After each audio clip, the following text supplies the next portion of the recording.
لیتے ہیں. میرے پاس ایک خاتون آئی, کہنے لگی کہ 50,000 روپیہ قرض لیا تھا تو سود پہ لیا تھا میں نے, اب 1.5 لاکھ روپیہ ہو گیا ہے, تو وہ وعدہ آ گیا تو میں دے نہیں پا رہی.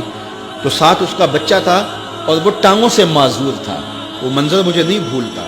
تو کہنے لگی کہ آپ کسی کو بھیجیں اور دیکھیں ہمارے دروازے پہ وہ کھڑے ہوئے ہیں. کتنے صفاق لوگ ہیں, تو آپ نے کسی مجبوری کے تحت لیا ہوگا. تو کہنے لگی ہاں میں نے بیٹی کی شادی کرنی تھی, لوگوں کے گھروں کے برتن مانج کے میں نے کوئی جہیز کی چیزیں بنا لی تھی, لیکن وہ کہنے لگے 100 آدمی لے کے آئیں گے بارات میں, تو اس وجہ سے مجھے یہ قرض اٹھانا پڑا, باقی تو میں نے تیاری کر لی تھی.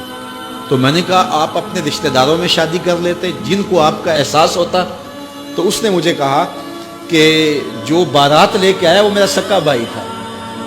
سکا بھائی اپنی اس بہن کے گھر اپنے بیٹے کو بیانے آ رہا ہے جس کا شوہر گھر کے برتن بھی بیچ کے نشہ کر لیتا ہے, اور وہ لوگوں کے گھروں کے برتن مانج رہی ہے, اور وہ بھی کہہ رہا ہے میں 100 کا لشکر لے کے حملہ آور ہونا ہے. اسے نہ شرم آئی نہ حیا آیا, اور اس نے لوگوں کے جو ہے وہ برتن مانج کر کے جہیز بنایا, پھر سود پر رقم اٹھائی, اور پھر اس نے ان کی 100 کے لشکر کی دعوت کی, اور وہ سمجھتا ہوگا کہ میں اپنی عزت بنا لی ہے.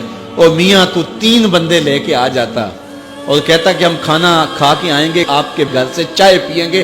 عرش کا رب اتنا راضی ہوتا کہ تجھے اتنا نوازتا کہ تجھے کوئی کمی باقی نہ رہتی. لیکن غریب بھی غریب پہ ظلم کر رہا ہے, امیر بھی امیر پہ ظلم کر رہا ہے. تو یہ رسمیں ختم ہونی چاہیے, اور یہ دنیا میں کسی خطے میں یہ بیماری نہیں ہے سوائے بر صغیر کے. اور وہ کیا, یہ جہیز, کہ باپ ساری زندگی کماتا رہتا ہے اور بیٹی کو دیتا ہے, پھر دوسری بیٹے کے لیے کماتا ہے, پھر تیسری بیٹی کے لیے کماتا ہے, اور ساری زندگی جو ہے وہ جہیز میں لٹا دیتا ہے. اور لوگ مطالبہ کرتے ہیں کہ ہمیں اتنا جہیز دیا جائے. پوری دنیا میں یہ کہیں نہیں ہوتا, نہ شرق میں نہ غرب میں, کہیں بھی نہیں, صرف بر صغیر.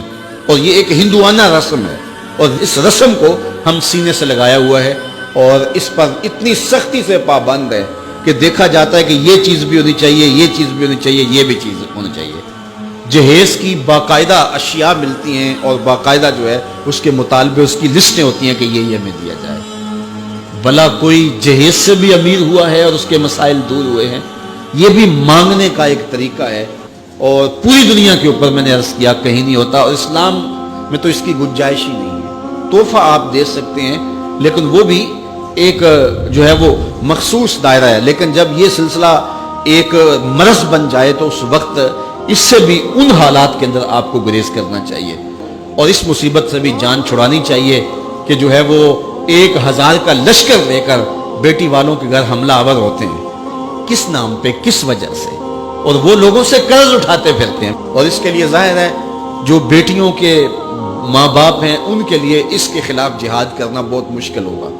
مشکل اس لیے ہوگا کہ لوگ کہیں گے یہ دینے کے لیے کہہ رہے ہیں, اور بیٹے والے جب مطالبہ کریں گے, بیٹی کو ایسے کوئی قبول نہیں کرتا, تو اگر کوئی جہیز کے بغیر بیٹی کا نکاح کرنا چاہے تو کون قبول کرے گا؟ اس کے لیے سب سے اہم ذمہ داری جو ہے وہ بیٹوں والوں کی ہے کہ وہ عزم کریں. میں نوجوانوں سے بھی مخاطب ہوں کہ وہ عزم کریں کہ ہم جب بھی مانگیں گے پیشانی سجدے میں رکھ کے اللہ سے مانگیں گے, اور ہم اپنے ہاتھوں پر اللہ کی دی ہوئی طاقت پہ بھروسہ کریں گے, خود کمائیں گے, سنگلاخ چٹانوں سے بھی اپنی ضرورت کو نکالیں گے. کسی غریب کی بیٹی سے یا امیر کی بیٹی سے جہیز نہیں مانگیں گے.